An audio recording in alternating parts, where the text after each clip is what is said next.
캐피탈사, 우리가 흔히 여전사라고 그러죠. 여신 전문 업체라고 하는데, 이 PF에 대해서 캐피탈들의 지금의 상황을 좀 설명해 드릴게요. 더블 A급이 한 13개사 있습니다. 현대, KB, 신한, IBK, 뭐, 사는 뭐, 이렇게 있고요. 더블 A급 이하가 15개사가 있습니다. 그러니까 메리츠, DGB, 에큐온, 뭐, 이렇게 기타, 이렇게 있습니다. 그래서 우리가 보통 이제 일반적으로 상호금융이든 뭐 일금융이든 해서 자산 건전성을 분류해요. 정상은 이자를 제대로 내주는 거고, 뭐 요주의라는 거는 지금 현재 자산 가치가 평가액을 보다 장부가액을 상회하고 있거나 2년 이상 계속해야 납입 자본 잠식 상태라든지 뭐 이런 것들이죠.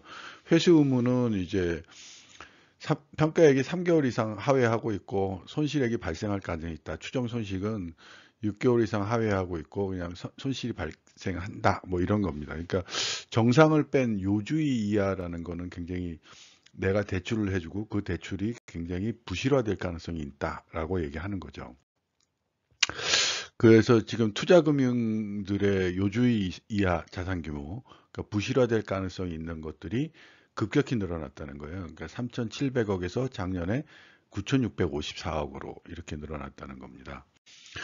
그래서 그 중에서 이제 PF 대출 잔액 추이를 보면 AA 급이 17.3조 원, 그 다음에 A급 이하가 7.2조 원이고, 자비자본 대비 PF 대출 부담은 AA급은 76%인데, 그 그냥 일반 A급 이하는 107%, 자기 자본보다 훨씬 높은 비중으로 대출의 부담이 있다는 겁니다.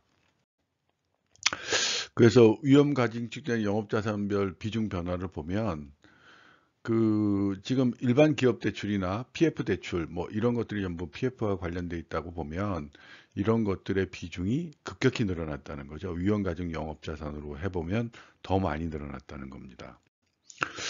그래서 이 가중치를 보고서는 이제 적정성을 평가하는데 AA 급 중에서는 신한하고 IBK가 이게 위험 가중 레버리지하고 조정 레버리지 간격이 넓을수록 위험한 건데 신한 캐피탈하고 IB 캐피탈은 이제 PF나 뭐 이런 기업금융 이런 쪽에 치중하다 보니까 이게 좀 위험하게 적정성 지표가 좀 위험한 걸로 나오고 있고요. 그 A급 이하 캐피탈사 같은 경우는 웰컴, OK, 키움, 한투, 한국 캐피탈 같은 경우가 좀 위험한 걸로 보이고 그 역시 이제 위험 가중 레버리지하고 조정 레버리지가 이렇게 크게 차이가 난다는 겁니다. 그래서 웰컴, OK, 키움, 한투, 뭐 한국 이런 경우는 좀 위험하지 않느냐, 뭐 이런 식의 평가를 하는 거죠. 그래서 요주의로 분류되는 자산 비율 추이를 보면 AA가 3.8%, A급이 3.5%인데 사실은 여기서는 보이지 않는, 드러나지 않은 부실의 위험들이 굉장히 크다는 거죠. 이걸로 보면 지표가 굉장히 안정적이라고 보이는데 그래서 사실은 요즘 캐피탈사는 전혀 PF든 뭐든 대출을 중단하고 있는 상황입니다. 감사합니다.